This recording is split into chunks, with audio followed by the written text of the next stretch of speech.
Haleluya. Amin. Terima kasih. Amin. Silakan hambanya Pak Stefanus untuk membawa kita di dalam kebenaran firman Tuhan. Roh Kudus, ini saatnya Engkau berbicara pada kami dan kami siap untuk mendengarkannya. Terima kasih Pak Hens. Amin. Shalom. Selamat malam Bapak Ibu yang hadir di dalam Zoom meeting malam hari ini. Shalom, Pak. Dan juga kepada teman-teman yang sedang mendengarkannya melalui live streaming melalui Facebook. Senang sekali saya boleh berjumpa kembali dengan Bapak, Ibu, Saudara, dan semuanya. Dimanapun kita berada saat ini. Ataupun di rumah kita masing-masing. Dan saya percaya ini tidak akan mengurangi berkat yang Tuhan sediakan. Dan curahkan di dalam kehidupan kita. Amin Bapak, Ibu. Amin. Puji Tuhan. Dan saya percaya bahwa malam hari ini secara khusus kita pun sudah menikmati bersama-sama satu pujian penyembahan yang dahsyat luar biasa.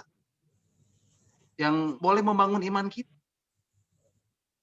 Dan saya juga percaya kita semua punya kerinduan untuk boleh mendengarkan bagian-bagian firman Tuhan yang akan saya bagikan dan saya sampaikan buat Bapak Ibu semuanya. Supaya kita menjadi orang-orang yang bertumbuh di dalam pengenalan kita akan Tuhan. Dan kita punya iman percaya kepada Yesus yang tidak lagi stagnan, yang tidak biasa-biasa lagi, tapi boleh memiliki iman yang sungguh-sungguh kuat di dalam kebenaran firman Tuhan ini. Nah Bapak Ibu, malam hari ini kita akan kembali merenungkan bagian-bagian firman Tuhan tentang arti kehadiran Tuhan, bagian yang ke-7. Dan saya sedikit mereview lagi, mengulang firman Tuhan sedikit yang sudah saya sampaikan beberapa minggu berturut-turut mengenai arti kehadiran Tuhan ini. Karena ada beberapa teman-teman yang mungkin baru beberapa hari atau beberapa minggu join di dalam Zoom meeting malam hari ini, dan supaya kita pun dapat mengingatnya kembali. Di bagian pertama, saya mengawali dengan sebuah pertanyaan. Apa yang paling penting menurut Bapak Ibu dalam kehidupan ini? Menurut saya yang paling penting dalam kehidupan ini adalah kehadiran Tuhan. Semua boleh Bapak Ibu miliki, tetapi tanpa kehadiran Tuhan, semua itu sia-sia dan tidak ada artinya apa-apa. Dan tidak bisa melakukan apa-apa. Di bagian kedua, kita sudah membahas tentang tehillah, menyanyi di dalam roh. Itulah yang menggetarkan surga dan menyebabkan Tuhan turun tangan dan memberikan kemenangan. Di bagian yang ketiga kita sudah membahas tentang pujian yang menggetarkan surga. Ada kuasa di dalam puji-pujian dan penyembahan. Dan ini ditulis di dalam Alkitab. Di dalam perjanjian baru, ketika Paulus dan Silas berada di dalam penjara di Filipi. Dan di dalam perjanjian lama, pada saat Raja Yosafat dikepung oleh Bani Amon, Bani Moab, bersama sepasukan orang Meonim, dan menyebabkan Tuhan turun tangan dan memberi kemenangan. Bani Amon, Bani Moab, dan sepasukan orang Meonim saling bunuh-membunuh, dan Raja Yosafat serta bangsa Israel hanya diam, dan Tuhan yang berperang dan memberi kemenangan. Di bagian yang keempat dibahas tentang kehadiran Tuhan membawa kemenangan. Apa yang pertama-tama dilakukan oleh Raja Hizkia ketika Sanherib, Raja Asyur, mengepung Yerusalem dan berniat untuk merebut dan menduduki? Raja Hizkia masuk ke rumah Tuhan, berdoa dan mencari wajah Tuhan. Dan akhirnya Tuhan memberikan kemenangan atas peperangan ini. Dikatakan, maka pada malam ini keluarlah malaikat Tuhan. Lalu dibunuhnya 185.000 orang di dalam perkemahan Asyur. Kemudian di bagian kelima, dibahas tentang kehadiran Tuhan mengusir ketakutan. Pesan Tuhan kepada Yosua, sebab Tuhan, dia sendiri akan berjalan di depanmu. Dia sendiri akan menyertai engkau. Dia tidak akan membiarkan engkau dan tidak akan meninggalkan engkau. Janganlah takut dan janganlah patah hati. Kenapa Tuhan memberikan pesan ini?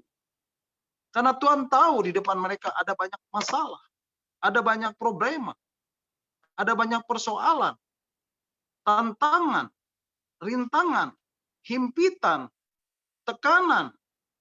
Ada bangsa-bangsa yang harus mereka lawan dan duduki, yang harus mereka perangi sebelum masuk ke tanah yang dijanjikan, yaitu tanah Kanaan. Di bagian ke-6 dibahas tentang kehadiran Tuhan membawa sukacita. Sukacita itu memberi kekuatan kepada kita di dalam menghadapi segala pergumulan kita.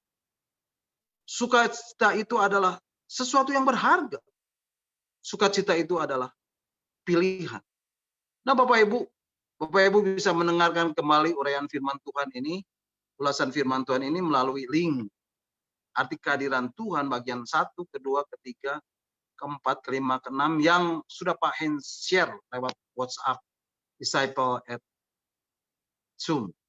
Nah, malam hari ini Bapak Ibu, kita akan melanjutkan dan kita akan membahas dan merenungkan bagian-bagian firman Tuhan, dan saya beri tema kehadirannya membawa pembaharuan. Bapak Ibu, mari kita akan kembali membaca ayat yang akan melandasi firman Tuhan ini di dalam kitab Sefanya pasal yang ketiga ayat yang ke-17. Sefanya pasal 3 ayat ke-17 mengatakan, Tuhan Allahmu ada di antaramu sebagai pahlawan yang memberi kemenangan. Ia bergirang karena engkau dengan sukacita. Ia membaharui engkau dengan kasih. Ia bersorak-sorak karena engkau dengan sorak-sorak. Nah, Bapak Ibu, kehadiran Tuhan, kehadirannya, hadirat Tuhan, hadirnya Tuhan membawa pembaharuan. Firman Tuhan mengatakan, ia membaharui engkau dengan kasih-Nya. Bapak Ibu, berapa banyak dari Bapak Ibu yang hadir di dalam Zoom meeting pada malam hari ini yang ingin diperbaharui oleh Tuhan dan memiliki kekuatan yang baru di dalam hidup? Saya percaya tidak ada seorang pun yang tidak ingin diperbaharui oleh Tuhan dan tidak memiliki kekuatan yang baru. Nah, Bapak Ibu, tidak ada seorang pun yang dapat mengatasi hidup ini kalau bukan dengan kekuatan dari Tuhan. Tidak ada seorang pun yang berhasil di dalam hidup ini kalau bukan berjalan dengan Tuhan. Dan saya percaya semua orang ingin lepas dari masalah, dari persoalan hidup ini, bukan? Bapak Ibu, beberapa dari kita mungkin sadar, dan sebagian dari kita mungkin tidak sadar, bahwa kita saat ini sedang berada di dalam situasi di mana semua orang menjadi lelah. Dunia di mana kita hidup diwarnai dengan berbagai penderitaan. Dunia di mana kita hidup diwarnai dengan berbagai kesengsaraan. Banyak orang melewati hidup ini dengan bercucuran air mata. Bahkan banyak orang melewatinya dengan keluhan-keluhan. Dan banyak orang mengakhiri nyawanya dengan bunuh diri. Mereka mengalami depresi. Mereka mengalami tekanan mental yang begitu hebat. Mereka mengalami frustasi. Karena mereka tidak memiliki jalan keluar. Karena mereka tidak tahu jalan keluar. Dan tidak memiliki solusi di dalam mengatasi hidup ini. Bapak Ibu, tahukah Bapak Ibu di dalam hidup ini, atau ketika kita menjalani hidup ini, terlebih lagi di masa pandemi COVID-19 ini, banyak orang mengalami tekanan hidup. Bapak Ibu, ada banyak orang yang punya utang piutang dan menyebabkan dia mengalami tekanan karena ditagih oleh debt collector.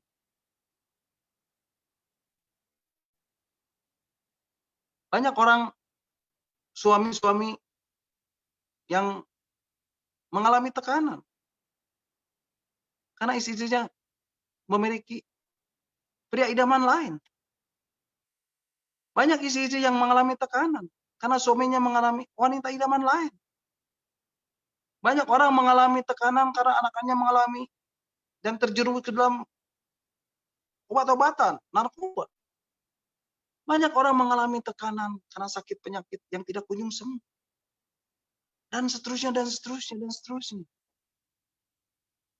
Sehingga seringkali kita menjadi lelah, menjadi lemah, menjadi lesu, menjadi stres, dan tidak bergairah lagi di dalam menghadapi kehidupan ini. Hari-hari ini banyak orang mengalami depresi. Sehingga banyak rumah sakit jiwa saat ini menjadi penuh. Jangan anggap enteng hal yang membuat Bapak Ibu hari-hari ini takut. Yang membuat Bapak Ibu hari-hari ini cemas. Yang membuat Bapak Ibu hari-hari ini khawatir. Karena ketakutan itu akan menjadikan Bapak Ibu gelisah. Dan menjadi khawatir. Dan akhirnya gentar di dalam menghadapi hidup ini. Kalau Bapak Ibu biarkan ini semuanya ada di dalam kehidupan Bapak Ibu. Dan Bapak Ibu tidak bisa bangkit. Maka lama-kelamaan Bapak Ibu akan mengalami apa yang namanya depresi. Karena yang namanya kekuatan pikiran Bapak Ibu. Lama-kelamaan kalau terus-menerus mengalami tekanan. Itu bisa menyebabkan putus syaraf. Depresi ini tanpa bantuan obat berbahaya. Bapak Ibu, kalau orang depresi ini pasti sulit tidur. Pikirannya tegang. Akibatnya tubuhnya mengeluarkan zat racun. Sehingga daya tahan tubuhnya pasti semakin menurun. Dan orang menjadi lelah. Menjadi lemah. Menjadi lesu. Stres. Dan tidak bergairah di dalam menghadapi hidup. Tapi Bapak Ibu, kalau Tuhan hadir dalam kehidupan Bapak Ibu, dan Bapak Ibu memohon supaya Tuhan memperbaharui kehidupan Bapak Ibu dengan kasih, maka hadirnya Tuhan, itulah yang akan memperbaharui kehidupan Bapak Ibu, saudara dan saya. Yang menjadi pertanyaan adalah bagaimana kita menghadapi hidup ini yang membuat kita menjadi lelah. Bagaimana Tuhan memperbaharui kehidupan Bapak Ibu saudara dan saya? Mari Bapak Ibu kita akan baca di dalam kitab Yesaya pasal 40 ayat 28 dan 29. Yesaya pasal 40 ayat 28 dan 29 mengatakan, ayat 28, tidakkah kau tahu dan tidakkah kau dengar? Tuhan ialah Allah kekal yang menciptakan bumi dari ujung ke ujung. Ia tidak menjadi lelah dan tidak menjadi lesu. Tidak terduga pengertian. Ayat 29. Dia memberi kekuatan kepada yang lelah dan menambah semangat kepada yang tidak berdaya. Bapak Ibu, Alkitab dengan jelas mengatakan ketika Tuhan menciptakan bumi dari ujung ke ujung, ia tidak menjadi lelah dan tidak menjadi lesu. Tuhan tidak menjadi lelah dan Tuhan tidak menjadi lesu. Tidak terduga pengertian. Dan dia, siapa Bapak Ibu? Tuhan. Dikatakan apa Bapak Ibu? Dia memberi kekuatan kepada yang lelah dan menambah semangat kepada yang tiada berdaya. Bapak Ibu, kalau Tuhan hadir di dalam kehidupan Bapak Ibu, dan Bapak Ibu memohon supaya Tuhan memperbaharui kehidupan Bapak Ibu dengan kasih, maka hadirnya Tuhan, itulah yang akan memperbaharui kehidupan Bapak Ibu, saudara dan saya.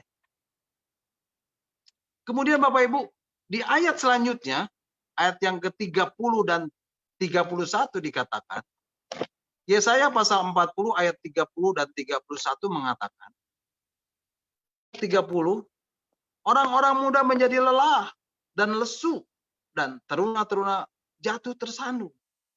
Ayat 31, tetapi orang-orang yang menanti-nantikan Tuhan mendapat kekuatan baru. Mereka seumpama raja wali yang naik terbang dengan kekuatan sayap.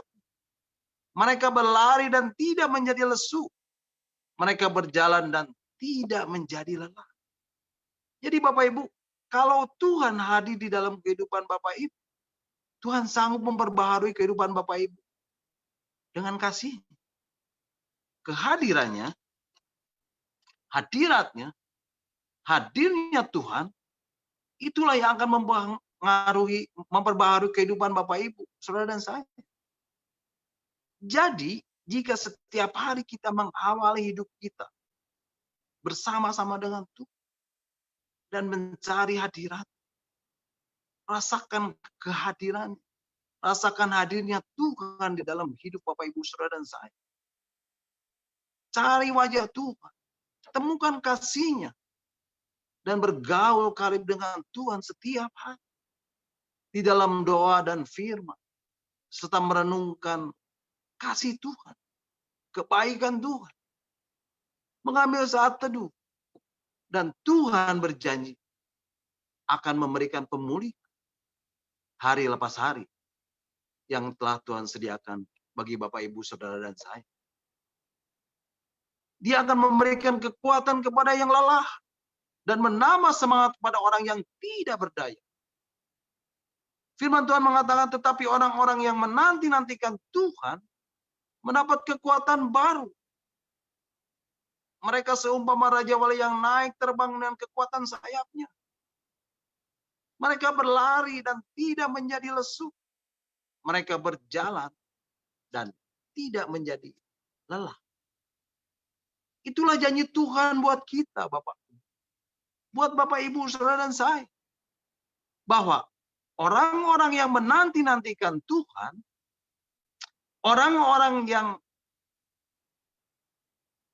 tinggal tetap di hadirat Tuhan, orang-orang yang menikmati kehadirannya Tuhan, orang-orang yang menikmati hadirnya Tuhan, orang-orang yang menikmati hadiratnya Tuhan, akan mendapat kekuatan baru. Bahkan dikatakan, mereka seumpama raja wali yang naik terbang dengan kekuatan sayapnya. Bapak Ibu, ada banyak karakteristik dari burung raja wali ini.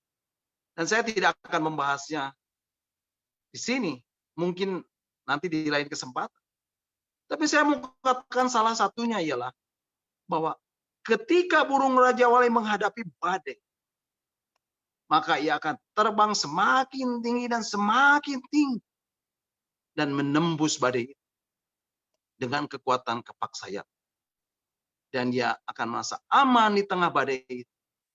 Bapak Ibu, ketika kita menghadapi badai kehidupan ini, apapun persoalan yang Bapak Ibu alami, apapun masalahnya, apapun problema yang Bapak Ibu alami saat ini, kesulitan, kesukaran, tantangan, rintangan, himpitan, sakit penyakit, krisis ekonomi, krisis keuangan, krisis keluarga, apapun itu yang namanya, dan menjadikan Bapak Ibu depresi, yang menjadikan Bapak Ibu lelah, lesu, lemah, stres, tidak bergairah lagi, dan tidak memiliki semangat di dalam menghadapi hidup ini. Bapak Ibu adalah raja wali yang sanggup melewati badai kehidupan ini. Bapak Ibu harus naik dan terbang lebih tinggi lagi. Artinya apa Bapak Ibu? Artinya Bapak Ibu harus semakin naik level di dalam iman, percaya, dan pengenalan akan Tuhan. Bapak Ibu harus semakin naik, dan terbang lebih tinggi lagi. Artinya apa Bapak Ibu? Artinya Bapak Ibu harus semakin dekat kepada Tuhan. Bapak Ibu harus semakin merindukan Tuhan. Dan semakin rindu untuk mencari kehadirannya. Semakin rindu untuk mencari hadirat Tuhan. Semakin rindu untuk mencari hadirnya Tuhan dalam kehidupan Bapak Ibu, Saudara dan saya. Karena kehadirannya, hadirnya, itulah yang memberi kekuatan kepada Bapak Ibu, Saudara dan saya. Dan memberi pembaharuan dalam hidup Bapak Ibu, Saudara dan saya. Nah, Bapak Ibu, di akhir dari renungan ini, saya mau menayangkan cuplikan atau klip sebuah pujian, dan Bapak Ibu bisa mendengarkannya.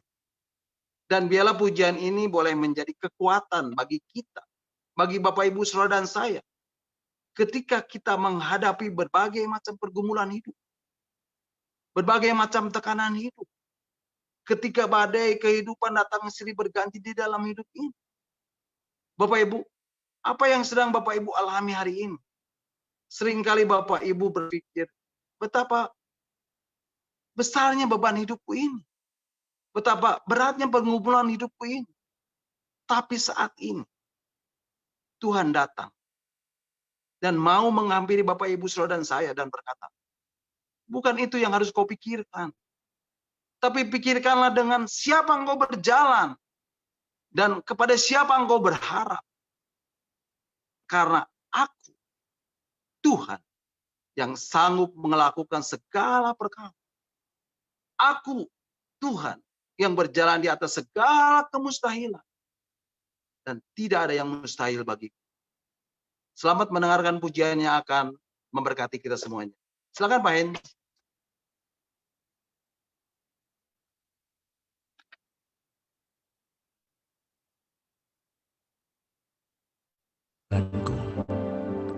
Tapi saat ini Engkau datang Tuhan, dan berkata bukan itu yang harus kau pikirkan.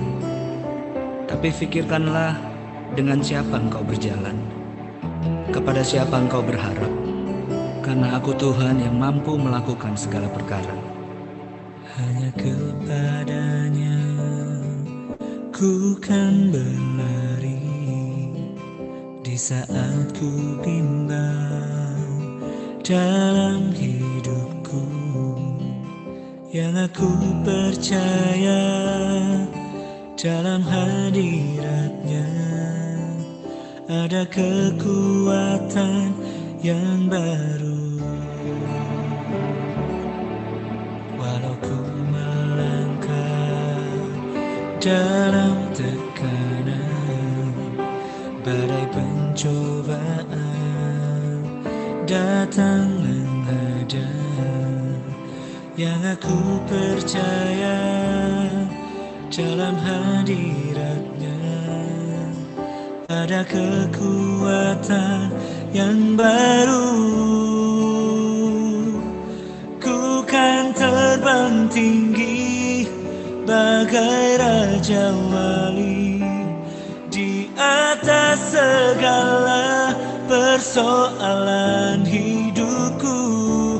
Dan aku percaya saat ku bersama Dia, tiada yang mustahil bagi Dia.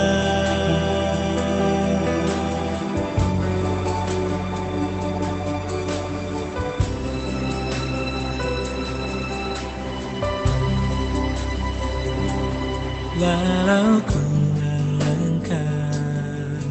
dalam tekanan, badai pencobaan datang menghadang.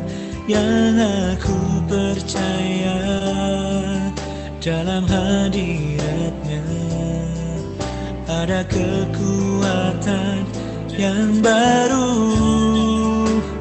Ku kan terbang tinggi bagai raja wali di atas segala persoalan hidupku.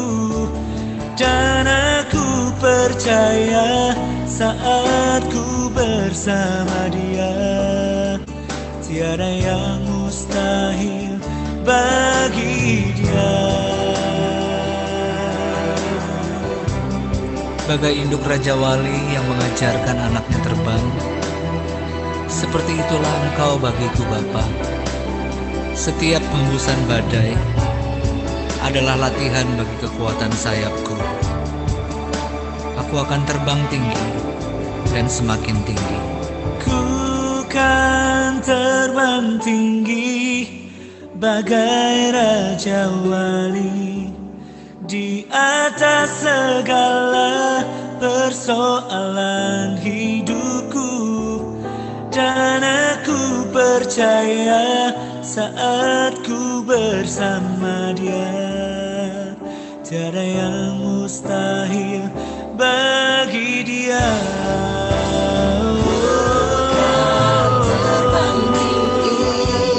Bagai Raja Wali di atas segala persoalan hidupku, dan aku percaya saat ku bersama Dia, tiada yang mustahil bagi Dia, tiada yang mustahil bagi Dia. Oh, tiada yang mustahil bagi Dia.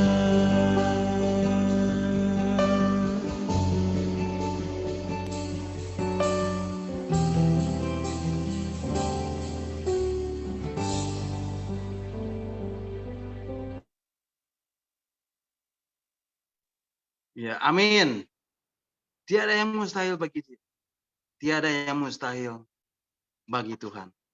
Bapak Ibu, sampai di sini renungan kita malam hari ini, dan Bapak Ibu bisa kembali bergabung dan mengikuti renungan yang akan saya sampaikan minggu depan lewat Zoom meeting Evangelist Planner ini. God bless you all. Silakan Bapak Ibu, kalau ada yang mau menambahkan atau yang mau bertanya, nanti Pak Hens yang akan menjawabnya. Amin. Terima kasih Yesus Pak memberkati. Stefanus, mantap Puji sekali Tuhan. ini. Amin. Sekali.